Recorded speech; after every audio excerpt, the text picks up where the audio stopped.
कल primary TET के लिए सिलेबस में दिया गया एक टॉपिक इकोलॉजी, जिस पर हम लोग आज चर्चा करेंगे।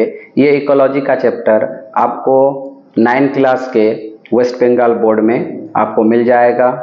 आइए हम लोग वीडियो की शुरुआत करते हैं। सबसे पहले इकोलॉजी पर थोड़ी सी बात कर लेते हैं। ये शब्द, ये वर्ड को सबसे पहले क्वाइन किया था अर्नेस्ट हैकल ने 1866 ईस्वी में। समझते हैं कि ये इकोलॉजी है क्या। किसी भी जगह में हम जब लिविंग थिंग और नॉन लिविंग थिंग के बीच का संपर्क और कोऑर्डिनेशन और रिलेशनशिप को जिस सिस्टम के जरिए समझते हैं उसे ही हम लोग इकोसिस्टम कहते हैं। पता चला कि जब हम इकोसिस्टम बोलते हैं तो उस सिस्टम में लिविंग थिंग और नॉन लिविंग थिंग के एक ग्रुप समझ में आता है। इकोलॉजी के स्टडी के लिए हमें 3 लेयर्स बनाने पड़ते हैं। लेयर्स के नाम कुछ यूं हैं: इंडिविजुअल लेयर, पॉपुलेशन लेयर और कम्युनिटी लेयर। आइए अब फर्दन एक पर चर्चा करते हैं। कोई भी लिविंग थिंग जब खुद को वहां के एनवायरनमेंट के अनुसार खुद को ढालता है, जिसमें उन्हें नॉन लिविंग थिंग की जरूरत पड़ती है, जैसे कि रोशनी, ह्यूमिडिटी, टेम्परेचर वगैरह के मुताबिक जब वो खुद को ढाल लेता है जिंदा रहने के लिए, तो उसको हम लोग स्टडी एट इंडिविजुअल लेवल, यानी कि बहुत सारे जानवरों को जैसे लोमड़ी, भेड़, शेर, चीता, उल्लू, कुत्ता, बिल्ली वगैरह रात को भी अपना शिकार ढूंढ लेते हैं। इसका मतलब बनिस्बत दूसरे जानवरों के इन जानवरों को लाइट की कम जरूरत पड़ती है। अगर हम ह्यूमिडिटी की बात करें तो पता चलेगा कि बहुत सारे ऐसे पौधे हैं जो कम ह्यूमिडिटी में उगने की वजह से उनके छाल काफी मोटे होते हैं ताकि पानी भाप बनकर उड़ न जाए, यानी कि ऐसे पेड़ पौधे कम ह्यूमिडिटी वाले के में कहते हैं कि किसी भी जगह के पॉपुलेशन ग्रोथ का फैक्टर्स कौन कौन है। 1 नंबर फैक्टर में आता है नेटालिटी। किस हिसाब से वहां जानदार की पैदाइश होती है उसी हिसाब से वहां के पॉपुलेशन का एक ग्रोथ देखने को मिलेगा। इसके साथ मोर्टालिटी भी देखना होगा, यानी कि मरने का जो रेट है। अगर किसी इलाके में नेटालिटी की रेट ज्यादा है और मोर्टालिटी कम है, इसका मतलब यह होता है कि वहां की पॉपुलेशन ग्रोथ हद से ज्यादा होगी। बनिस्बत अगर उसका उल्टा होता है तो पॉपुलेशन कम होती जाएगी। अलावा किसी भी जगह का पॉपुलेशन की ग्रोथ का एक बहुत बड़ा फैक्टर वहां का माइग्रेशन भी है। अगर जानदार कोई पेड़ पौधा, अगर कोई जानदार वहां से माइग्रेट करके चले जाते हैं तो पॉपुलेशन का ग्रोथ कम होने लगेगा। बनिस्बत इसके अगर कोई माइग्रेशन करके उस जगह आता है तो वहां का पॉपुलेशन धीरे धीरे बढ़ता जाएगा। अब स्टडी एट कम्युनिटी लेवल की अगर हम बात करें तो पता आपको चलेगा कि जब 2 या 2 से ज्यादा पॉपुलेशन आपस में मिलकर एक ग्रुप बनाकर रहते हैं तो उसको कम्युनिटी कहते हैं। अब आपस में कम्युनिटी जानदार किस हिसाब से वहां जिंदगी गुजारते हैं उसके लिए हमें 3-4 चीजों का खास ख्याल रखना जरूरी होता है। 1 नंबर है कंपटीशन, यानी कि 2 अलग अलग स्पेसीज के जानदार आपस में एक तरह का कंपटीशन करते हैं और जो ज्यादा रिसोर्सेस पर कब्जा कर पाते हैं वो ज्यादा ताकतवर हो जाते हैं और वो उस पर डोमिनेट हो जाते हैं। इसका बेहतरीन एग्जाम्पल एक हो सकता है कि लायन का और चीता का जो शिकार होता है वो एक ही होता है, यानी कि कोई भी हिरन या दूसरा कुछ, मगर उनमें से जो पहले कंपटीशन करके अपना शिकार पकड़ लेगा वो ज्यादा मजबूत हो जाएगा और वो उन पर डोमिनेट हो जाएगा। है प्रेडेशन, यानी कि शिकार। एक ही स्पेसीज के जानवर आपस में अक्सर एक दूसरे को अपना भोजन बनाते हैं, एक दूसरे को अपनी खुराक बनाते हैं। इसका बेहतरीन एग्जाम्पल होगा शेर हरणों और जेबरों का शिकार करके खा जाता है, छिपकली तिलचट्टी को खा जाती, बिल्ली चूहे का शिकार करती और सांप मेंढक को खा जाता है। तो वहां भी एक तरह का कम्युनिटी लेवल पर इकोलॉजी बना रहता है। कॉन्सेप्ट आता है अगला पैरासिटिज्म, यानी पैरासाइट पन जो है, यानी कि जब कम्युनिटी का एक जानदार, एक लिविंग थिंग दूसरे लिविंग थिंग को अपने गजा का जरिया बनाता है लेकिन उसके बदले अगले को कुछ नहीं देता है, वो पैरासिटिज्म कहलाता है।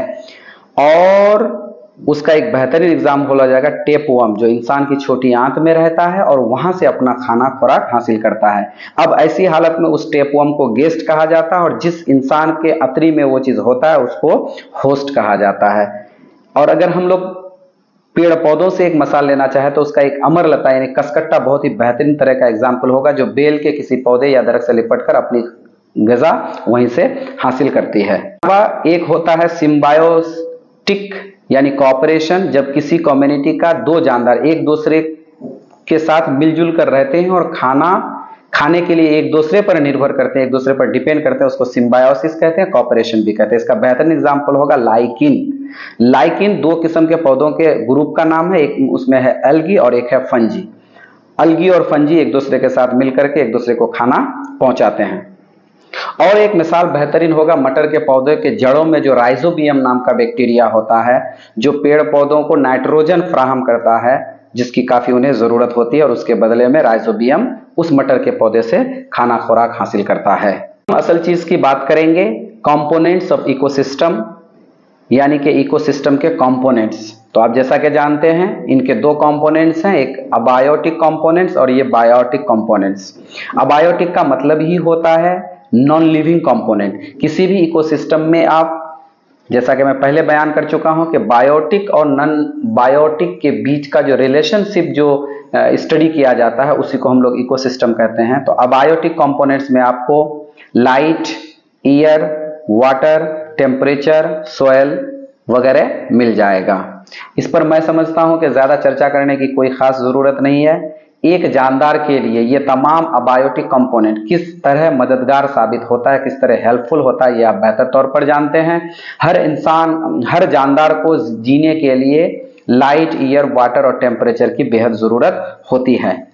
बल्कि असल चर्चा होगा बायोटिक कंपोनेंट्स पर। तो आइए हम लोग शुरू करते हैं।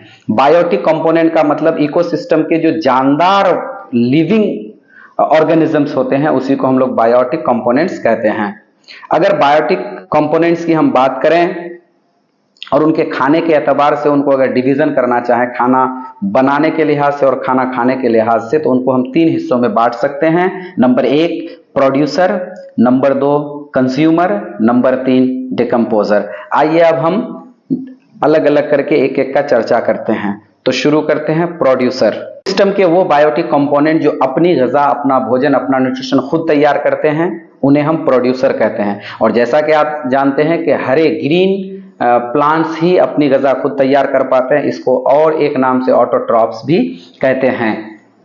इसकी एक खास खूबी ये होती है कि इसमें क्लोरोफिल की मौजूदगी होती है, इसलिए सूरज की रोशनी की मौजूदगी में अपनी ग़िज़ा खुद तैयार करते हैं, खुद खाते हैं और बचा हुआ हिस्सा रख देते हैं जिनको अगला कंपोनेंट यूज करता है। नंबर 2 में आता है कंज्यूमर। इकोसिस्टम के बायोटिक कंपोनेंट का वो हिस्सा जो अपनी ग़िज़ा को किसी दूसरे बायोटिक कंपोनेंट से डायरेक्टली या इनडायरेक्टली हासिल करते हैं उन्हें हम कंज्यूमर कहते हैं। कंज्यूमर आमतौर से जानवर होते हैं, एनिमल्स होते हैं जो अपनी ग़िज़ा खुद तैयार नहीं कर सकते, उन्हें हेटेरोट्रॉप्स भी कहा जाता है। को खाने का, भोजन को पाने के कई एक तरीके होते हैं। उस तरीके की बुनियाद पर, आधार पर हम लोग कंज्यूमर्स के 3 हिस्से कर सकते हैं, 3 टुकड़े कर सकते हैं।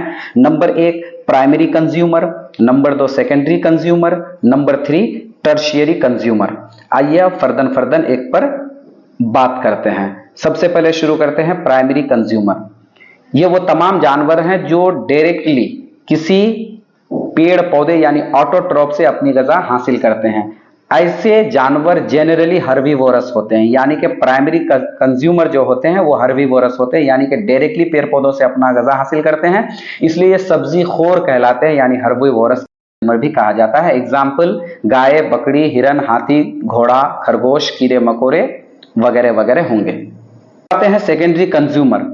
इस ग्रुप में वो तमाम एनिमल्स हैं जो खुद तो पौधों से अपनी ग़िज़ा हासिल नहीं करते, लेकिन ये सब्जीखोर जानवरों को खाकर अपनी ग़िज़ा जरूर हासिल कर लेते हैं, इसलिए इन्हें गोश्तखोर जानवर भी कहा जाता है, यानी कि कार्निवोरस। कार्निवोरस की एक बड़ी खूबी ये होती है कि इनकी 2 दांत लंबे होंगे जिनकी मदद से ये गोश्त को, अपने शिकार को आसानी के साथ पकड़ पाए, उसको कैनाइन टीथ बोलते हैं। अलावा इनके डाइजेस्टिव सिस्टम में एक खास तरह का एंजाइम होता है जो गोश्त को हजम करने के लिए, डाइजेस्ट करने के लिए बहुत जरूरी होता है। यही वजह है कि अगर कोई कार्निवोरस अगर कोई सब्जी खाता है तो उनके लिए उसको एडिशनल तौर पर अपने पेट में एंजाइम की पैदावार करनी पड़ती है, जो जरा मुश्किल होता है।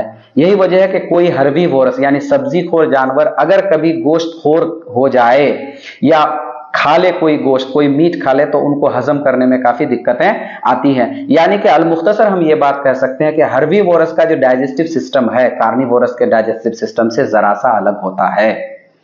कार्निवोरस का एग्जाम्पल बिल्ली, मेंढक, भेड़, सांप, चील वगैरह हैं। आता है टर्शियरी कंज्यूमर, जैसा कि नाम से ही जाहिर है, ये वो तमाम अब बायोटिक कंपोनेंट है इकोसिस्टम के जो सेकेंडरी कंज्यूमर पर निर्भर करते हैं, डिपेंड करते हैं, ये उनके गोश्त खाते हैं। एग्जाम्पल होगा शेरे बबर, चीता, शार्क वगैरह। इसकी तादाद आमतौर से कम होती है। हम फूड वेब को या फूड चेन का पिरामिड देखेंगे तो समझ में आ जाएगा कि इनमें सबसे ज्यादा तादाद प्रोड्यूसर की होती है, उससे कम तादाद कंज्यूमर की होती है, और सबसे कम तादाद टर्शियरी की होती है, और उससे भी कम तादाद डिकम्पोजर की होती है। अब हम लोग डिकम्पोजर पर बात कर लेते हैं। डिकम्पोजर वो तमाम जानदार हैं जो प्रोड्यूसर कंज्यूमर के मुर्दा जिस्म को खाते हैं या उनको डिसॉल्व कर देते हैं, उन्हें डिकम्पोजर कहा जाता है। डिकम्पोजर आमतौर से कोई बैक्टीरिया ही होता है। फिर अगले किसी वीडियो में हम डिकम्पोजर पर एक बेहतरीन चर्चा कर लेंगे। अब आइए हम लोग दो टर्म जो यहां पर इस्तेमाल हुआ है मैं बोलने की कोशिश करता हूं। एक वर्ड है फूड चेन, यानी कि वो सिस्टम जिसमें प्रोड्यूसर से लेकर कंज्यूमर तक एनर्जी फ्लो होता है, खाने की चीजें की एक जंजीर बनती है, उसे हम फूड चेन कहते हैं। उसको बेहतरीन एग्जाम्पल के जरिए समझा जाता है कि घास के पेड़ पौधे जो कि प्रोड्यूसर हैं उसको खरगोश खाते हैं जो कि प्राइमरी कंज्यूमर हैं। खरगोश को लोमड़ी खाती है जो सेकेंडरी कंज्यूमर है, उस लोमड़ी को शेर खाता है जो कि टर्शियरी कंज्यूमर है। तो यहाँ घास से लेकर शेर तक का जो एक लंबा सिलसिला है, इसी को हम लोग फूड चेन कह सकते हैं। और अगर एग्जाम्पल लेना चाहे तो पेड़ पौधे को टिड्डी खाते हैं, टिड्डी को मेंढक खाता है, मेंढक को सांप, सांप को अकाब। तो यहाँ प्रोड्यूसर से लेकर फाइनल कंज्यूमर तक जो एक सिलसिला है, इसको भी हम लोग एक फूड चेन कह सकते हैं।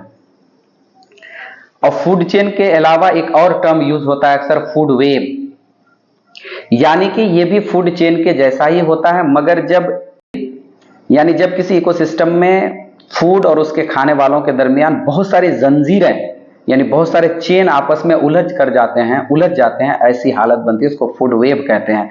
इसका एक बेहतरीन एग्जाम्पल यूं हो सकता है कि पेड़ पौधे लोमड़ी खाते हैं, लोमड़ी को शेर खा लेता है, शेर अकाब को खाता है, पेड़ पौधे को हिरन खाता है, शेर खा लेता है। तो यहां पर कई एक जंजीरें जब आपस में उलझ जाए तो उस वक्त बनता है फूड वेब।